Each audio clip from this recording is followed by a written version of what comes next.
सवेरे व्रत शुरू हुआ और संध्या को खूब केला, सेब, संतरा, दूध, मलाई सब खाना। जैसे एक बढ़िया है जब व्रत के बहाने कुछ बढ़िया बढ़िया तो खा के मिल जाता है।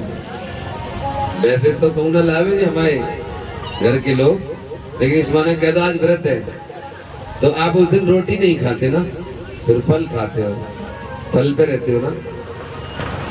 अच्छा एक बात बताओ, भूखे रहने से जब सिद्धार्थ गौतम को कुछ नहीं मिला तो क्या एक दिन भूखे रहने से तुम्हें कुछ मिलेगा? अच्छा वो उस सत्ता को प्रकट नहीं कर पाए, मर गए होते, लेकिन क्या तुम एक दिन में प्रकट कर लोगे? रिझा लोगे एक दिन में उसको? पहले तो ये बताओ, ये कुदरत, मान लेते ये कुदरत एक पिता है, कोई माँ चाहती है कि उसका बच्चा भूखा रहे? कोई माँ चाहती है कि उसका बच्चा भूखा रहे? कोई माँ नहीं चाहती। तो जिसकी तुम आराधना कर रहे हो, पूजा कर रहे हो, क्या वो चाहता है कि तुम भूखे रहो?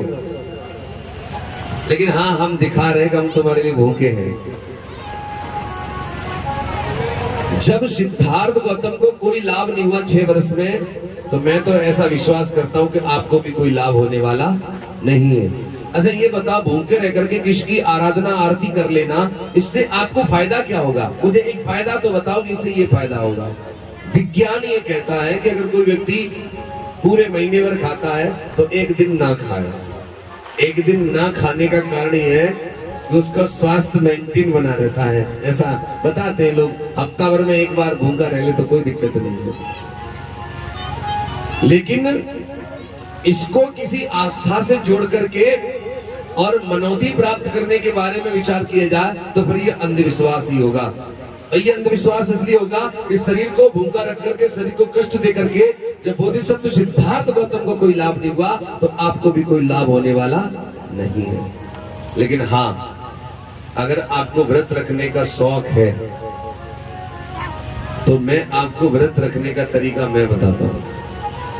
भगवान बुद्ध के धम्म में, बौद्धों में व्रत रखने का तरीका थोड़ा अलग है और उसको कहते हैं उपोषित व्रत। क्या कहते हैं? उपोषित व्रत। ये दोनों अष्टमी, अमावस्या और पूर्णिमा को रहा जाता है।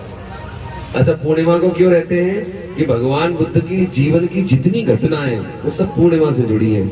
उनका जन्म पूर्णिमा, उनको ज्ञान प्राप्ति पूर्णिमा, उनका गृह त्याग पूर्णिमा, उनका संसार छोड़ना पूर्णिमा, उनके बहुत सारे काम पूर्णिमा को ही है। महीने की दोनों अष्टमी, पूर्णिमा और अमावस्या को उपोषित व्रत रहते हैं। लेकिन ये बौद्धों में उपोषित व्रत कैसे रहा जाता है वो मैं तुम्हें बताऊंगा। अगर आप चाहें तो शुरुआत कर सकते हैं। तरीका क्या है? जैसे सवेरा जब होगा, आप जब उठोगे, अब दैनिक क्रिया से निवृत्त होगे नहा धो करके, अगर आपके पड़ोस में कहीं कोई बुद्ध विहार बना जहाँ बंते जी रहते हैं, अगर वहां बुद्ध विहार बना है, बंते जी रहते हैं, तो आप बुद्ध विहार जाओ पहले सुबह और बंते जी के पास जाकर उन्हें प्रणाम करो और प्रणाम करने के बाद उनसे निवेदन करो कि बंते जी आज मैं उपोषित व्रत रख रही हूँ, आप मुझे सील ग्रहण करवा दें। सील। और बंते जी होंगे तो आपको बंते जी सील ग्रहण करवाएंगे। और आपके पास अगर कोई बंते जी नहीं है तो जहां आपका घर है वहां भगवान बुद्ध और बाबा साहब की प्रतिमा सामने रखो और उनके आगे पुष्प चढ़ाओ, अगरबत्ती लगा लो सुगंध के लिए। ये भी बताऊंगा, 3 बार प्रणाम करो, बुद्धं नमामि, धम्मं नमामि, संघं नमामि। और जो सील है ना भगवान के 5, वो खुद बोल के ही ग्रहण करो। भगवान बुद्ध की फोटो रख के साक्षी मानकर उन्हें क्या करना है? बुद्धं नमामि, धम्मं नमामि, संघं नमामि, नमो तस्य भगवतो अरहतो सम्मा सम्बुद्धस्स 3 बार बोलना। बुद्धं शरणं गच्छामि, धम्मं शरणं गच्छामि, संघं शरणं गच्छामि। बुक्स में निकाल लेना, यूट्यूब पे निकाल लेना। फिर त्रिशरण के बाद पंचशील, पाणातिपाता वीरमणि, अदिन्नादाना वीरमणि, कामेश मिच्छाचार वीरमणि, मूषावादा वीरमणि, सुरामेर मज्जपमादठाना वीरमणि। यानी आपने 5 सीलों का व्रत लिया, ग्रहण किए। क्या? कि आज पूरे दिन सुबह ही आपने व्रत कर लिया कि मैं इन 5 सीलों का पालन करूंगी, हत्या नहीं करूंगी आज। अगर आज कोई ऐसी नौबत आ जाए, ऐसी स्थिति पैदा हो जाए कि हत्या करनी पड़े, तो भी नहीं करनी आज तो हम व्रत है। आज तो हत्या करनी नहीं है। आज चोरी नहीं करना बिल्कुल भी। आज व्यभिचार नहीं करना। अगर कोई पति वाली है तो अब ब्रह्मचर्य वेरमणि, पति से भी दूरी बनाना है। चौथा, झूठ चुगली बुराई बकवास नहीं करना है। ये पुरुषों के लिए भी बता रहा हूं मैं, केवल महिलाओं के लिए नहीं, पुरुषों के लिए भी बता रहा हूं। चौथा, झूठ नहीं बोलना आज बिल्कुल भी। तुम्हारे मुंह से कोई झूठ ना निकले, बकवास ना हो जाए, उसके लिए सबसे बढ़िया है कि तुम चुप रहना। उस दिन कम बोलना, कम बोलने की आदत बनाना। उस दिन नशा नहीं करना बिल्कुल भी, हर कंडीशन में बिल्कुल भी नशा नहीं करना है। ये 5 शील आपने ग्रहण किए। उस दिन आपको 12 बजे से पहले पहले खाना खाना है। 12 बजे से पहले पहले खा लो, 12 बजे के बाद मत खाना, और पेट भर के खा लो। 12 बजे से पहले पहले खाना खा लो। लेकिन सुबेरी सील तो बिस्तर से शुरू होते, पूजा वंदना के बाद शुरू हो जाएगी सील, और सीलों का पालन कड़ाई से होगा। उस दिन 5 सील की जगह 8 और 10 सील भी होते हैं। उस दिन ऊंचे आसन पे नहीं सोना, मतलब गद्दे पे नहीं सोना, चारपाई खरेरा जिसको बोलते हैं, या तख्त पे सो सकते हैं। उस दिन आपको क्या है, नाच गीत से वर्जित भी रहना है। आप इन सीलों का पालन पूरे दिन करेंगे। अगर आपका मन करे तो उस दिन आप खीर बनाइए, खीर का वितरण पूरे पड़ोस में कर दीजिए। आपको उस दिन कोशिश करनी है कि उस दिन आप अपने हाथों से कुछ दान पुण्य करें। आपको उस दिन क्या करना है, उस दिन आपको भगवान बुद्ध के धम्म की किताबें पढ़नी है। अगर आसपास बिहार है तो बंते जी को दान करके आना है। ऐसे करके पूरा दिन गुजरेगा, और शाम जब होगी तो शाम को भी भगवान बुद्ध को नमन करते हुए रात गुजरेगी, सीलों का पालन करते हुए रात गुजरेगी। इसको कहते हैं उपोषित व्रत। इसमें किसी की आराधना नहीं है, इसमें सीलों का पालन है। और बुद्ध कहते हैं जो व्यक्ति संसार में सीलों का पालन करके सोता है ना, रात्रि में जो बुद्ध को स्मरण करो, सीलों का पालन करते सोएगा, उसे कभी रात्रि में उल्टे सीधे सपने नहीं आएंगे, डरावने सपने नहीं आएंगे, डर में सोएगा नहीं, शांति की सुख की नींद आएगी जो व्यक्ति सील पालन करेगा। बोलिए भगवान बुद्ध की। तो ये बौद्धों का उपोषित व्रत होता है। अब बोधिसत्व सिद्धार्थ ने जान लिया है कि अब उस ज्ञान की खोज करनी है, तो अब शरीर को कष्ट नहीं देना, इधर उधर भटकना नहीं है। अब वो ज्ञान मेरे अंदर ही है, ये समझ में आ रहा उसको। अब तक मैं बाहरी दुनिया देखता आया, अब मैं अंदर देखने की मुझे जरूरत है, अपने आप को देखने की जरूरत है, ऐसा वो विचार कर रहे हैं। और कबीर ने बहुत सुंदर यहाँ एक गीत भी लिखा, क्या लेकिन वो कह दिया तो इसके भावना ने तुम गा भी तुम। अरे तेरो ज्ञान तू ही मैं, अरे तेरो ज्ञान तो ही मेरे मन काहे भटके, तेरो ज्ञान तो ही मेरे मन काहे भटके, तेरो ज्ञान तो ही मैं मन काहे भटके, मन काहे भटके, मन काहे भटके, मन काहे भटके। अरे तेरो ज्ञान तो ही मेरे मन काहे भटके, तेरो ज्ञान तो ही मेरे मन काहे भटके, तेरो ज्ञान तो ही मेरे।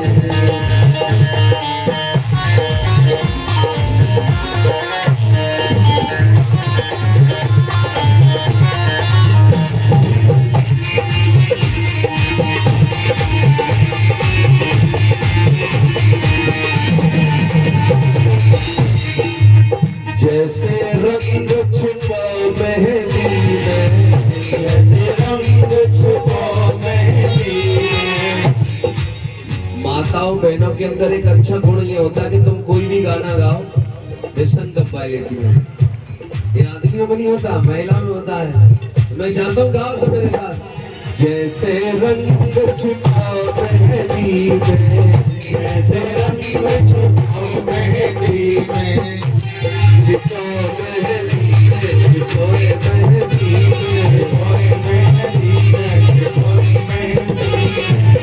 जैसे रंग छिपो मेहंदी में, जैसे रंग छिपो मेहंदी में, दीख तो ना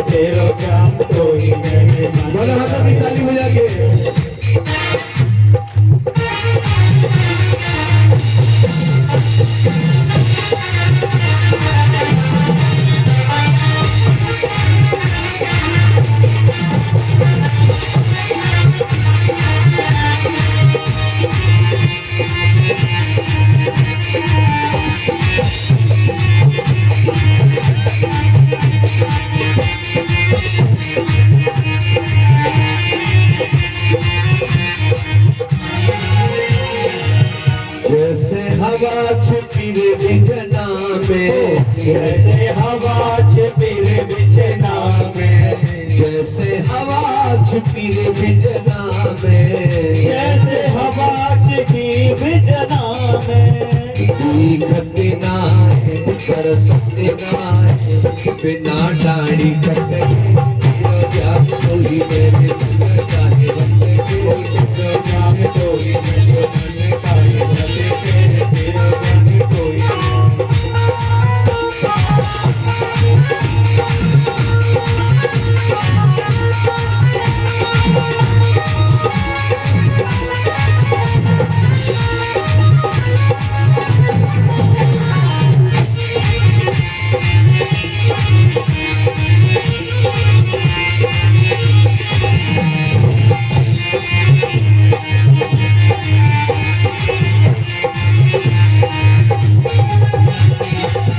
जैसे घी छिपो दहिया में, जैसे घी छिपो दहिया में, जैसे घी छिपो दहिया में, जैसे घी छिपो दहिया में।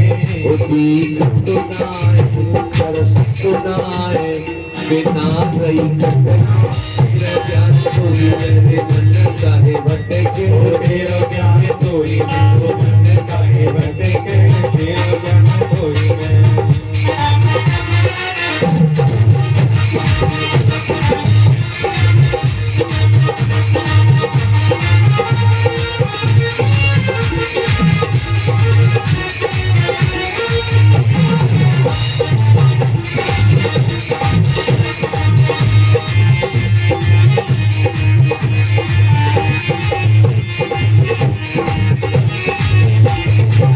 जैसे ज्ञान छिपा हृदय में, जैसे ज्ञान छिपो हृदय में, जैसे ज्ञान छिपा मन भीतर, जैसे ज्ञान छिपो मन भीतर।